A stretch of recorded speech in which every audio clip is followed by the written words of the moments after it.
Hello बच्चों, स्वागत है एक बार आप लोगों का फिर हमारे YouTube चैनल पर। तो बच्चों, जैसा कि आप जानते हैं कि कल कक्षा 10 का जो है कल 1 मार्च है, तो कल आप लोगों का जो है कक्षा 10 का इंग्लिश का पेपर है। तो मैंने सोचा कि आज ही आप लोगों को कुछ महत्वपूर्ण निर्देश दे दिए जाए ताकि आप जा करके और अच्छे से अच्छे परफॉर्मेंस अपनी परीक्षा में कर सकें। तो जैसा कि कल आप लोगों का पेपर है, तो आप अच्छे से आज पढ़ लीजिए, आज शाम तक अच्छे से पढ़िए, रात में बहुत ज्यादा पढ़ने का प्रयास ना करें। और दूसरा नंबर, एग्जाम में जाकर के कैसे क्या करना है ये सारी बातें स्पष्ट रूप से आज देख लीजिए, इंग्लिश में क्या क्या करना है। तो आप पहला नंबर, आज आपको क्या करना है कि सबसे पहला नंबर रिवीजन कर लीजिए। क्या कर लीजिए? रिवीजन कर लीजिए। जितनी भी चीजें आपने पढ़ा है सारी चीजों का रिवीजन कर लीजिए। आपका जो इंग्लिश का पेपर होगा वह इंग्लिश का पेपर 2 सेक्शन में डिवाइड होगा। एक है आपका सेक्शन ए। क्या है? Section A. और दूसरा है सेक्शन बी। क्या है? Section B. सेक्शन बी ये आपका 2 सेक्शन में डिवाइड है। पहला है सेक्शन ए और दूसरा है सेक्शन बी। सेक्शन ए में आपका रीडर आएगा। क्या आएगा? रीडर। और सेक्शन बी में आपका क्या आएगा? ग्रामर आएगा। क्या आएगा? ग्रामर आएगा। आप देख लीजिए। अब इन सब के अतिरिक्त आपके 20 प्रश्न आपके रहेंगे। 20 क्वेश्चन आपका आएगा मल्टीपल चॉइस क्वेश्चन, यानी ऑब्जेक्टिव रहेगा। क्या होगा? ऑब्जेक्टिव, जो आपके ओएमआर पर भरना रहेगा। जैसा कि आप और भी पेपर दे चुके हैं, आपका हिंदी का पेपर हो चुका है, आपका गणित का पेपर हो चुका है, आपका विज्ञान का पेपर हो चुका है, चित्रकला का भी पेपर हो चुका है। तो 20 प्रश्न आपके ऑब्जेक्टिव आएंगे। अब आप क्या क्या रिवीजन कर लीजिए, जो आपने पढ़ा है वैसे सारे सिलेबस का रिवीजन करके जाइए। आप जो है सेंट्रल आइडिया बढ़िया से पढ़ करके जाइएगा। क्या पढ़ के जाइएगा? Central idea. Central idea. अब सेंट्रल आइडिया में 2 महत्वपूर्ण आप पढ़ के जाना। एक है the dust of snow. Dust of snow पढ़ लीजिएगा। डस्ट ऑफ स्नो, ठीक। और दूसरा है fire and ice. Fire and ice. ये 2 आप जरूर पढ़ के जाइएगा और पढ़ लीजिए, मतलब जितना हो सके पढ़ के जाइएगा। और आप क्या क्या कीजिए कि आज पूरा जो है हिंदी, जितने भी चैप्टर दिए हैं उनका हिंदी में सारांश स्टोरी पूरा पढ़ के जाइएगा। हिंदी पूरा पढ़ लीजिएगा। हिंदी मतलब हिंदी की पुस्तक नहीं, जो आपका हिंदी का रीडर है, चाहे प्रोज हो, चाहे पोएट्री हो, चाहे सप्लीमेंट्री हो, इन जितने भी कहानी दिए हुए हैं, जैसे मान लीजिए द डस्ट ऑफ स्नो है, डस्ट ऑफ स्नो, या फायर एंड आइस है। डस्ट ऑफ स्नो में क्या है कि कब क्या करता है, एक पेड़ के नीचे बैठा रहता है और वृक्ष पर क्या होता है, एक कौवा बैठा रहता है, और वह कौवा क्या करता रहता है, बार बार बर्फ के टुकड़ों को गिराता रहता है।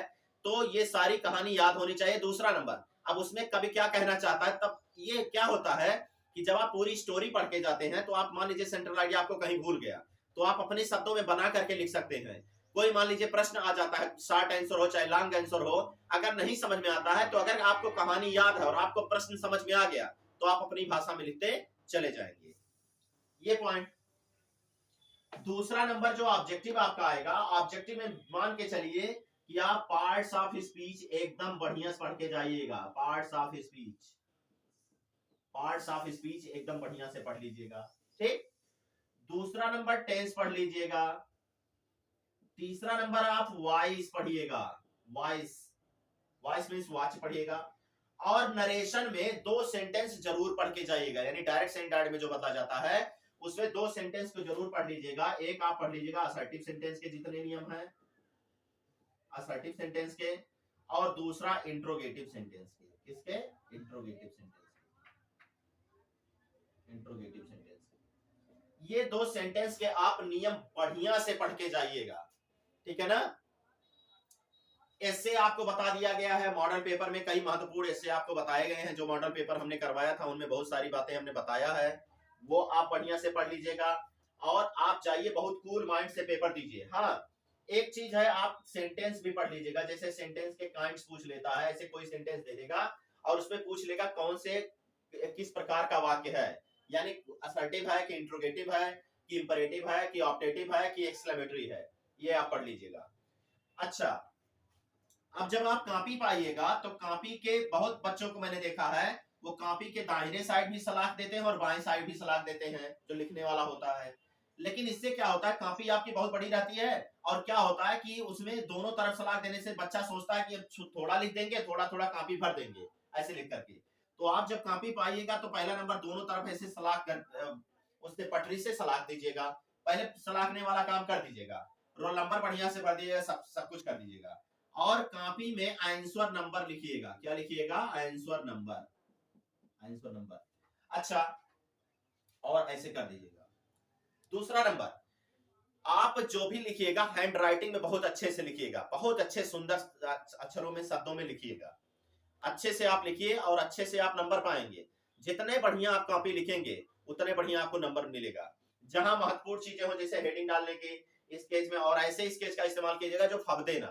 जैसे क्या होता है, एक तरफ जब हम स्केच से कर देते हैं, नया नया स्केच लेकर के जाते हैं, तो क्या होता है, फबद करके उस पीछे वाले भाग पर भी एकदम छप जाता है।